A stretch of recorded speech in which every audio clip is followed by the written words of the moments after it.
Ouça a partir de agora o programa Acorda Bênção, com o pastor Amaro Correia.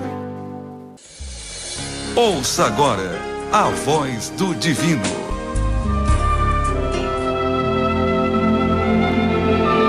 Louvado seja o nome do Senhor Jesus. Louvado seja Deus. Voltemos as nossas atenções, amados, para o capítulo 21 do Evangelho de Jesus Cristo, segundo escreveu São Lucas. Nós vamos ler agora do versículo 20 ao versículo 33. Eu poderia até ler, bem, vamos ler até o final. A gente aborda o que der hoje, amanhã a gente dá sequência a essa ministração. Porque, como eu havia já dito, depois do exemplo de primazia às coisas de Deus, de prioridade às coisas de Deus, da viúva, né, cujo valor da sua oferta transcendeu a quantidade do que ela havia depositado lá no gasofilácio, ou arca do tesouro, que ficava no átrio ali do templo, mais do que os ricos que davam do que sobejava. O que nós temos nesse capítulo é o sermão profético que aqui em Lucas é dividido em 1, 2, 3, 4 partes, que vai do versículo 5 ao versículo 19, que é onde tem como epígrafe o princípio das dores, depois a continuidade, que é a grande tribulação, e a gente vai abordar isso aqui hoje, e tem a volta do Filho do Homem e a continuidade nos exortando à vigilância. Então vamos ler, porque aí eu começo a fazer um resumo de toda essa dimensão escatológica, de todo esse contexto escatológico. Inclusive, dentro da sistemática quiliasta, não é? Ou seja, dentro dessa sistemática dos que são crentes na ordem dos fatos que se darão, que é o arrebatamento da igreja, a grande tribulação, dividindo em 2 períodos, claro, e depois a parousia, o milênio, isso na terra, né? Porque quando a igreja for arrebatada, já participa do tribunal de Cristo, que é onde os servos de Deus receberão os galardões por aquilo que fizeram em função do reino enquanto estavam em vida. Porque depois que morrer não se faz mais nada. Depois que morrer, ou é descanso eterno ou é sofrimento eterno, né?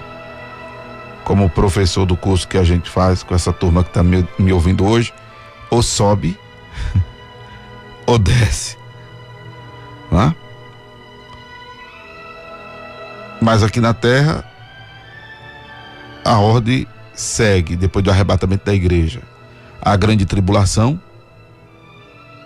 que é um período jamais ocorrido na história da humanidade, de catástrofes, de pânico, de desespero, de agonia das pessoas, que culmina com a parousia, que é a volta de Jesus visível, e a implantação do milênio, né? Então, é essa ordem sistemática dos fatos. dos fatos futuros. Que, como eu disse, para nós, amados, é interessante saber do que vai acontecer depois do arrebatamento da igreja, só para caráter evangelístico, porque nós não vamos estar mais aqui, não. Esperamos não estar mais aqui, né? Sejamos crentes para não estar mais aqui. Louvado seja Deus. Busquemos a Deus, empenhamos força, sejamos determinados para participarmos, se for o caso, da primeira ressurreição ou paralelo a ela. Porque a primeira ressurreição dar-se-á com a vinda de Jesus. A Bíblia nos diz, antes mesmo de fazer a leitura, já que eu estou falando disso, 1 Coríntios capítulo 15, 1 Coríntios capítulo 15, versículo de número 51 e 52, eis aqui vos digo um mistério, na verdade nem todos dormiremos, mas todos seremos transformados, no momento, no abrir e fechar de olhos, ante a última trombeta, porque a trombeta soará, e os mortos ressuscitarão incorruptíveis, e nós seremos transformados. Por isso que eu falei de paralelo à ressurreição acontecer de sermos transformados. 1 Tessalonicenses, capítulo 4, versículo de número 16 e 17. 1 Tessalonicenses 4, 16 e 17. Porque o mesmo Senhor descerá do céu com alarido e com voz de arcanjo e com trombeta de Deus. E os que morreram em Cristo ressuscitarão primeiro. Depois nós, os que ficarmos vivos, seremos arrebatados juntamente com eles nas nuvens, a encontrar o Senhor nos ares, e assim estaremos sempre com o Senhor. Louvado seja Deus. E quando João escreve o livro de Apocalipse, João diz que bem-aventurado aquele que tiver parte na primeira ressurreição, pois sobre este não terá poder ou não sofrerá o dano da segunda morte. Apocalipse capítulo 20, verso 6. Bem-aventurado e santo aquele que tem parte na primeira ressurreição. Sobre estes não tem poder a segunda morte, mas serão sacerdotes de Deus e de Cristo e reinarão com ele 1000 anos. Amém? Então,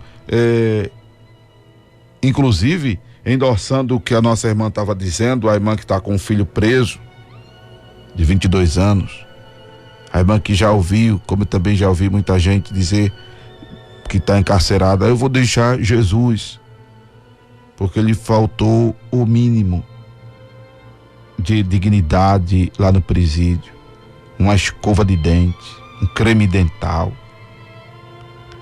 né? Por sofrer uma provocação.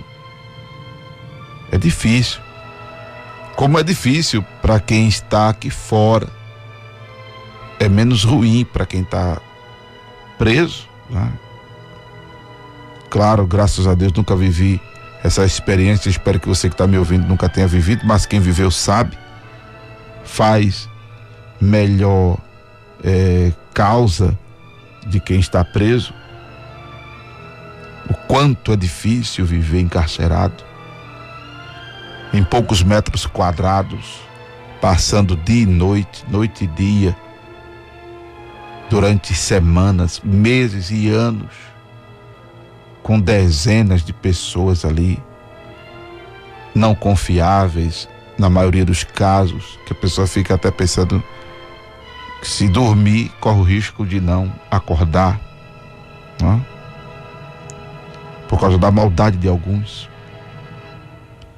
Fora o dia a dia, meu Deus, eu soube da filha de uma irmã, colega, de uma outra pessoa com quem eu trabalhei, que foi parar no Bom Pastor. E era uma pessoa vaidosa, era uma pessoa que se cuidava, apesar dos problemas de saúde, mas caindo lá, até o remédio que é levado, ela tem que comprar, é levado pela mãe, mas ela tem que comprar o remédio, né? Porque seguram, não sei quem é que segura o remédio, tem que se comprar. Colchão é tomado e dorme na cama de concreto, no frio. E esta pessoa tem problema de fibromialgia, alguma coisa assim. Esqueci o nome agora. A expressão, né? Fibromialgia. Aquelas dores terríveis nos ossos. Em época de frio, misericórdia. E imagina a pessoa agora dormir em cima de uma cama de concreto, sem colchão. E a pessoa que só vivia em salão de beleza. E a pessoa que só vivia cuidando da saúde. Aí pegou piolho, né? A alimentação ficou precária. E pense numa infernização da vida dessa pessoa que foi parar no Bom Pastor. Mas quem está aqui fora tem suas dificuldades intrínsecas de permanecer no caminho, na presença de Jesus, não é?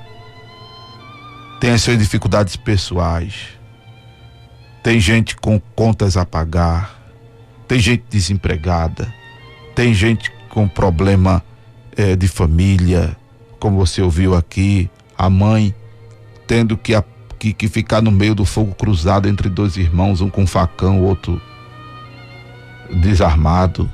Imagine se ambos estivessem armados. E se fosse, né, com arma de fogo. Olhe, muita bronca. Mas tem que ter determinação em servir a Deus. Tem que estar focado no céu. Como eu tenho dito aqui, seja crente para ir morar no céu. Porque aí o caminho é a oração, é a busca a Deus. É um viver piedoso. Louvado seja o nome de Jesus. Procure se santificar. Isso não tem a ver com perfeição, isso não tem a ver com sisudez, isso não tem a ver com hipocrisia. Muito bem colocadas as palavras da irmã, esse povo hipócrita. Não tem a ver com isso, não. Isso tem a ver com ser humano. Isso tem a ver com se afeiçoar com Cristo. Isto tem a ver com refletir a imagem, a semelhança de quem nós fomos criados. Isso tem a ver com liberar perdão. Isso tem a ver com ser generoso, com ser prestativo, com ser longânimo, com ser benigno, né? Com ser tolerante, com ser compreensivo, com ser perdoador. Tem a ver com isso. Tem a ver com ser prestativo, com ser fraterno. Tem a ver com isso. Com ser manso e humilde de coração, como disse Jesus. Tem a ver com o ser como criança, que Jesus diz que assim entrará no reino dos céus. Tem a ver com tudo isso. Mas sobretudo com determinação. Tem que estar focado. Então vamos à leitura e a gente continua com essa palavra amanhã. Hoje só vai dar para nós lermos, né? Infelizmente o tempo passou rapidinho, mas vamos lá. Lucas capítulo 21, versículo 20. Mas quando virdes Jerusalém cercada de exércitos, sabei então que é chegada a sua desolação. Então os que estiverem na Judeia, que fujam para os montes, e os que estiverem no meio da cidade, que saiam, e os que estiverem nos campos que não entrem nela. Porque dias de vingança são estes, para que se cumpram todas as coisas que estão escritas. Mas ai das grávidas e das que criarem naqueles dias, porque haverá grande aflição na terra e ira sobre este povo. E cairão ao fio da espada, e para todas as nações serão levados cativos, e Jerusalém será pisada pelos gentios, até que os tempos dos gentios se completem. E haverá sinais no sol e na lua e nas estrelas, e na terra angústia das nações em perplexidade pelo bramido do mar e das ondas. Homens desmaiando de terror, na expectação das coisas que sobrevirão ao mundo, porquanto os poderes do céu serão abalados. E então vir o Filho do Homem numa nuvem com poder e grande glória. Ora, quando essas coisas começarem a acontecer, olhai para cima e levantai a vossa cabeça, porque a vossa redenção está próxima. E disse-lhes uma parábola: olhai para a figueira e para todas as árvores, quando já começa a brotar, vós sabeis por vós mesmos, vendo-as, que perto está já o verão. Assim também vós, quando virdes acontecer essas coisas, sabei que o reino de Deus está perto. Em verdade vos digo que não passará esta geração até que tudo aconteça. Passará o céu e a terra, mas as minhas palavras não hão de passar. Olhais, pois, por vós, para que não aconteça que o vosso coração se carregue de glutonaria, de embriaguez e dos cuidados da vida, e venha sobre vós de improviso aquele dia, porque virá como um laço sobre todos os que habitam na face de toda a terra. Vigiai, pois, em todo tempo, orando, para que sejais ávidos por dignos de evitar todas essas coisas que hão de acontecer e de estar em pé diante do Filho do Homem. E de dia ensinava no templo, e à noite, saindo, ficava no monte chamado das Oliveiras, e todo o povo ia ter com ele ao templo de manhã cedo para o ouvir. Louvado seja Deus, não é? Como disse, bem, já fizemos uma introdução do assunto que permeia esse texto que lemos. Amanhã a gente entra com detalhes sobre cada tópico que pontuei aqui, não é? Principalmente a grande tribulação em si, que é esse período negro da história, a parousia, que está no versículo 27, amém? E o milênio,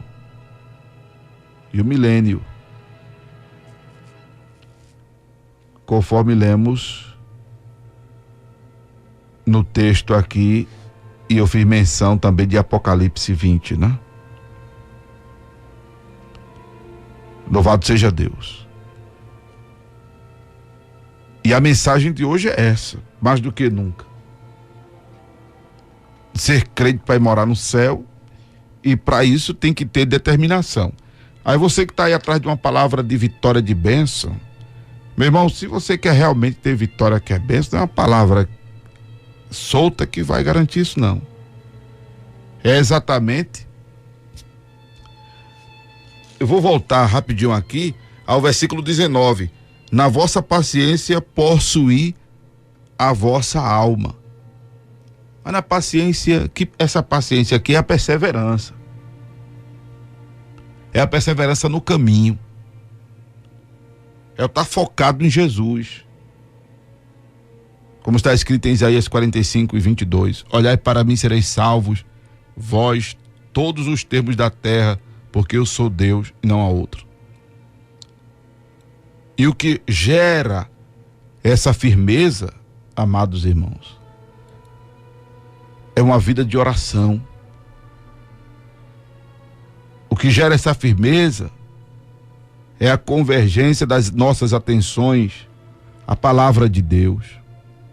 O que nos dias de hoje o povo não quer saber, em sua maioria. A palavra de Deus que eu me refiro não é aquele versículo sugestivo de eu estou contigo. Porque isso aí a gente já sabe. A gente já sabe que Deus está conosco. Ele prometeu, Ele é fiel. Mas se você tem dúvida de que Deus está com você, aí já é outro problema. Se você tem dúvida que as portas do inferno não prevalecerão contra você, aí já é outro problema. Mas que Jesus disse que ela não vai prevalecer, e não vai mesmo não. Olho grande, olho gordo, mal olhado, catimbó, feitiçaria, nada disso pega em crente. Porque nenhuma condenação há. Não, pastor, é porque estão fazendo macumba para minha família, estão fazendo macumba para os meus negócios, estão fazendo macumba contra a minha saúde. Meu irmão, perde tempo se preocupando com isso não. Se preocupe se você está em Cristo, porque se você está em Cristo, a macumba pode até bater em você, mas já vai bater em você transformada em boa cumba, né? Porque essas coisas, irmão, não pegam em crente que está em Jesus, não. Romanos 8, nenhuma condenação há para quem está em Cristo. Ah, pastor, é porque eu estou fazendo as coisas e não estão dando certo. Sim, mas aí você vai atrás de uma profecia para ver se dá certo? Um versículo da Bíblia para ver se dá certo? Não. Você tem que procurar preencher os requisitos estabelecidos por Deus para fazer dar certo. É o que eu mencionei de Josué, capítulo 1, versículos 7, 8 e 9. É procurar estar na palavra. É procurar estar na palavra, para que você seja conduzido prudentemente por onde quer que você ande e faça prosperar o seu caminho. Louvado seja Deus. Ah, pastor, mas é porque eu não estou feliz. Eu estou na igreja, eu sou crente, mas eu não estou feliz. Sim, você está procurando ser crente como diz a Escritura? Ou como prega simplesmente os pastores, que a maioria dos pastores hoje, infelizmente, não estão, mencionam a Bíblia, mas não estão pregando a palavra. Citam versículo, mas não estão pregando a palavra. Louvado seja Deus. Amanhã eu explico melhor esse negócio de citar a Bíblia, citar versículo, mas não pregar a palavra. Amanhã eu explico melhor isso. Na outra abordagem, na próxima abordagem, eu explico melhor isso. Você está sendo crente como diz a Escritura Sagrada ou como diz o sistema de crença do qual você faz parte? Você está crendo em Jesus como diz a palavra ou está sendo crente como prega a denominação que você faz parte? Ah, se você for crente como diz a palavra, Jesus, cuja palavra, como acabamos de ler aqui, não passará o céu e a terra, mas as minhas palavras não hão de passar. Versículo 33, a gente leu isso aqui em Lucas 21. A palavra de Jesus, que é fiel e digna de toda aceitação, ela diz que se crermos nele, como diz a Escritura, rio de água viva fluirão dentro de nós, fluirão em nosso ventre. Então faça um diagnóstico, se você está sendo crente como diz a Escritura. Amém?